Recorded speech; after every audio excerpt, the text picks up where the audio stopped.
Once again, we are back on Boond Soch ki Talk train of thought with a series of an episode with Mr. Vinod Subramanian, who is an executive managing partner with Aditya Birla Capital. It's an interesting journey of his what we have captured on Talk. Once he took plunge into the insurance industry 21 years back, and how he navigated and gone at top of the ladder and visited on about 35 countries in his professional career. And I'm sure like a lot of insights what you're giving for target audience is a great learning. Now in fact on this platform, so we'll be talking again in terms of the leadership principles which are there. Many times we were part of an organization, people they talk in terms of a number. They're totally focused on numbers. So what you have to say about success need not always be a number driven. See, for me, there's a different definition of being successful. Technically, what happens is when we are talking to our subordinates or sales team or managers who are reporting to me or distributors, we talk about numbers. आज कितना करेगा, ये महीने के end तक कितना करेगा, या ये पैरामीटर में कहाँ पहुँचेगा, ये पैरामीटर में कहाँ पहुँचेगा.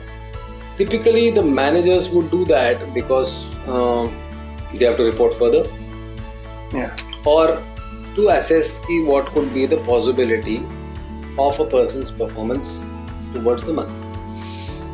For me, it is more, obviously I don't dispute their strategies, it's a part of the business and so they do it.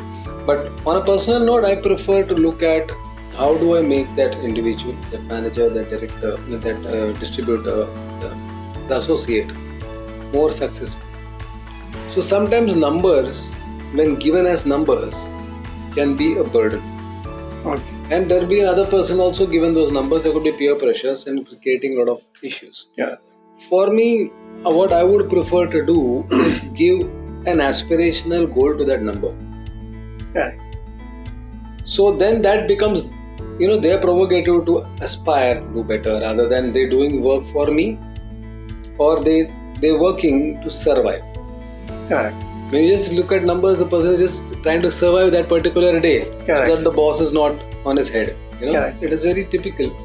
So when there is an aspirational value given to that particular number, people tend to perform better. So I don't correlate numbers with success at all. I see, good.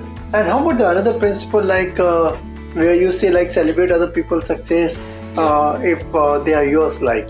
So what is the philosophy on this? So as I said earlier, if I'm able to, I strive a lot, and if I'm able to make his goals as mine, his ambitions as mine, his aspirational values as mine, his family requirements as mine, whenever he reaches certain levels in his career or in his professional life, you feel equally happy naturally that a person A has reached at this level, person B what he was and what he's become, person C from a level he's gone to something higher. So that normal roadmap of success, which I would call parameter by parameter, step by step success, needs acknowledgement. Let us understand, and it has to come from your heart. Correct. Let us understand I'm going on doing a lot of work. Okay, I'm going on making money for my son, buying stuff, or doing something for my parents. You don't expect acknowledgement from them because that is a responsibility. But when you're doing something outside, you somewhere as a human being, you expect a person to at least say thank you. Correct. Gratitude. Yeah. Which also you don't really expect. It's not selfish, but then you feel good when you get that. So that thank you, Vinod, you have been a part of my success story. A simple statement like that makes you feel really good about what you've been doing for them, doing with them. So success has to be celebrated. There has to be a festive atmosphere around whatever they achieve, so that they can go home in a more happy way and share that exuberance or share that vibe with everybody around them. So it's not only about success. People can be success. They can rub you off in the right way. Right. They can share success with you. But the happiness that surrounds that success is something beautiful. Success sometimes can go on your head and you can get egoistic. Correct. But when you're happy about your success, correct. So then it's more. It's more positive energy to that. So Good. And what do you say about principle on shelf life, because everything have got certain shelf life, So that is the reality of every industry. Mhm. You have a shelf life, so do I. Yeah. Okay, we don't have it in our control. So as a manager, as a leader, okay, I know for a fact that today a subordinate is doing exceptionally well. There is a possibility that he might leave my team and go to some other team. He might not do this business anymore because he's got burnt out because of the monotony, Mhm. or he might look at other avenues and options. Mhm. So all these three possibilities are always there. So considering this, we need to understand that there will always be a place where there will be a shelf life, Mhm. after which you might not be able to retain a particular individual and or try to ensure that he is working to his potential. Mhm. So what I do typically is, as and when we feel that he is getting a little monotonous or when he is getting a little burnt out, I try to ease the kind of expectations from him, Mhm.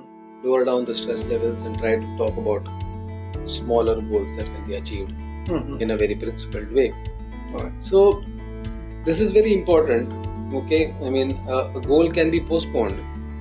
Mhm. Okay, because there should not be a burnout. Good. So these things have to be very micromanaged, because it all depends upon people and not about what kind of returns you're getting or what are they trying to bring into the system. Correct. It's about the person. If the person is good, if the person is happy, he's going to execute his goals in any way. Good. Great. I think it's Mr. Vinod, it's a great principles of your life as a leader, where you spoke in terms of success need not always be a number driven, and also you should celebrate success with the people around. And normally everyone have got a shelf life, so Right. either one needs to innovate or to remain Yes. relevant in the current situation which is there. Yes. So I'm sure it's a valuable tips given on this T-Talk platform by Mr. Vinod Subramanian. I'm sure it can help some of our target audience if they are listening to Mr. Vinod on this episode slide. If you like this episode, go to www.ttalk.net, subscribe and like the channel as much as you can, and catch up with Mr. Vinod Subramanian on the next episode of T-Talk Soch. Till then, thank you very much. Thanks a lot. Thanks a lot. Thank you. madam. Thank you. Thank you.